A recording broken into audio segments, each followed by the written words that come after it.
Welcome to MLC Radio, Much Love Creations Radio. Tonight's special guest, Ben Caldwell. Welcome. How are you? I'm doing well. Well, cool. Good to see you cracking up. Yeah. Go to introduce yourself to the people. I know who you are, but for those that don't know who you are, go to introduce yourself to the people. Yeah, I'm Ben Caldwell. I run this place called Kaos Network. I've been doing it since 1984.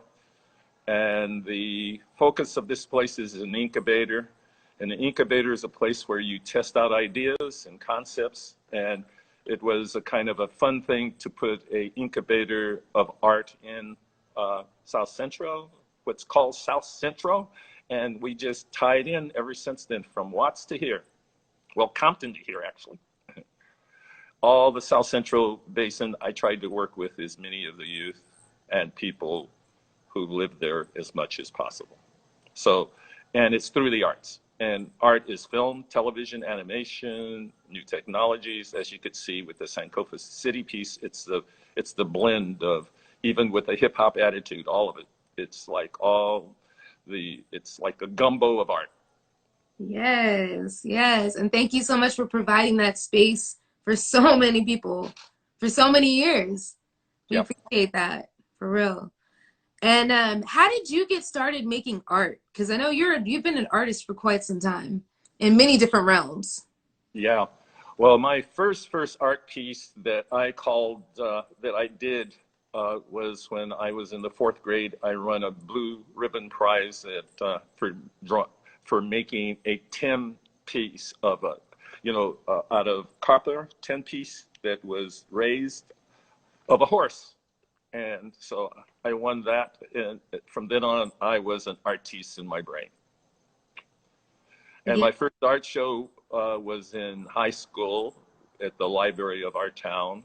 And then I did all the art as backdrops and things. Even though I was a jock, I did a lot of the artwork in high school for the backdrops. And then out of high school, I went to an art school and learned to draw animation because I wanted to be a Disney animator. And then after the war, I came back and started working with business and art. And I've been doing that ever since for quite a few years. Since 1970. Wow. And how did you get started doing film? While I was working on my film and while I was working on still photography and painting, one of my teachers, Brashad, saw my stuff and said, "It seems like you're trying to tell stories. So why don't you apply to college and see if you could do that?" So that's how I got my spinoff. I applied to NYU and USC and UCLA. And it happened to be a similar time as now, where equity was being looked at in a real strong way. So I got a full ride at UCLA to do film. Wow. So that's how I got accepted. That's awesome. And then the other thing I wanted to ask too is so how did Kaos come about? How did you first acquire the building, decide that that's where you wanted it to be, and then kind of just come up with the idea of having it be a space for artists to be able to express themselves? Okay, around 76, I finished my first film, and I went on a kind of international tour with my work, kind of similar to how Project Blowed and those guys, their work started grabbing. So I'm a part of a group of guys called the LA Rebellion, which is about 20 men and women who said, screw the way that things were being done in the blaxploitation period, and we wanted to tell the real story. So they wouldn't fund us, so we figured out a template to fund ourselves. And then I started going on tours about films that were similar to mine, which at that time I called, I called it surrealism or a magic realism was the word I was digging for. We called it magic realism at that time, which is now called Afrofuture work. So I would tour with these films and talk about that structure and how important it was to all the places where I could go. And I had noticed that at all these places. And I showed it in a museum, which was the highbrow place, but then we would go to community places and show it on walls. And so generally, that was how I started learning how much work needed to be done in these communities with the youth in the communities. So while I was on tour, one of the places I stopped was at Howard University, and the dean of the school asked me to teach. And I was like, that sounds dope, black school? And Reagan had just fired all the artists around the country. So I jumped on that in 1980, and I stayed there until 83. And that trip of working with that age group of people just turned me out. I saw that you could change the world by working with the youth from 11 to 25. So I came back, wrote a grant. And again, I happened to be lucky because I came at the time when nobody was writing grants to do video with youth. And so I did that, and it helped me back up what I was doing by the time you guys came. I started first with me and Charles Burnett writing a script about youth in the community. Ended up being bitten a little bit, but it was called I&I, and initially it was called The Nubian. And when I called it The Nubian, that generation didn't understand what that meant. So we thought, well, let's call it iFresh, a fresh approach to all of those things. So so that's when I started on hip hop. I ran into Yo-Yo, Labo, Yo-Yo and Labo. That's a kind of an interesting, Yo-Yo as a rapper and Labo as a South African expatriate that had been kicked out of the country. And we provided a space for him.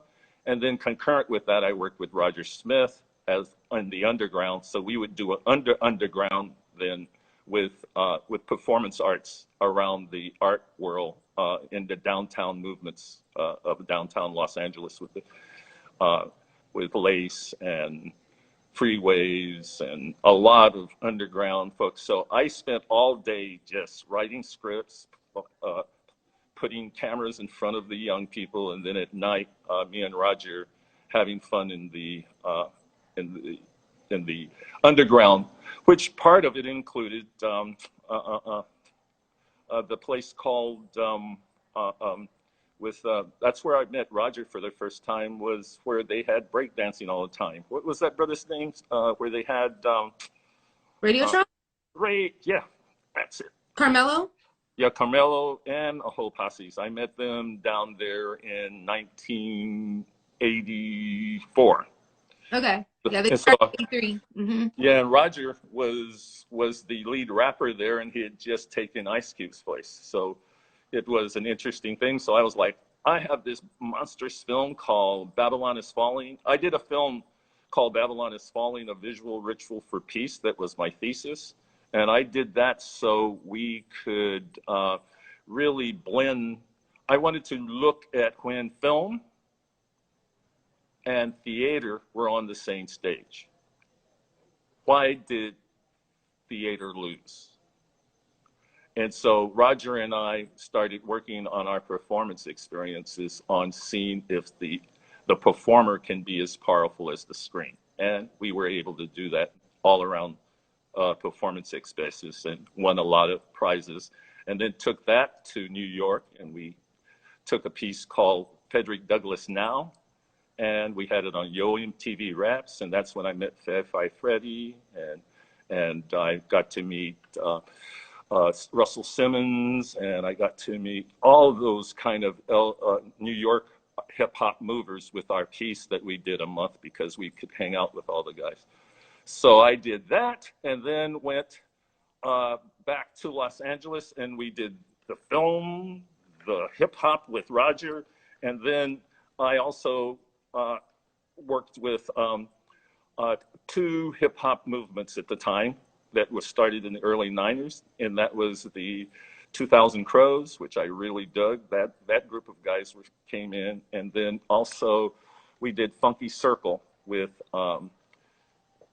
Fresh and Freeze, and then we did a kind of a real fun thing called Juju at around that same time, where And then we had a poetry thing called Black Five on the Black Hand Side. Mm-hmm. It was concurrent with that were a phenomenal group of folks, and Revolutionary Poets Cafe. And Oralgasm was all of the different programs that I ran during that time. And then from that, we went to Project Blur.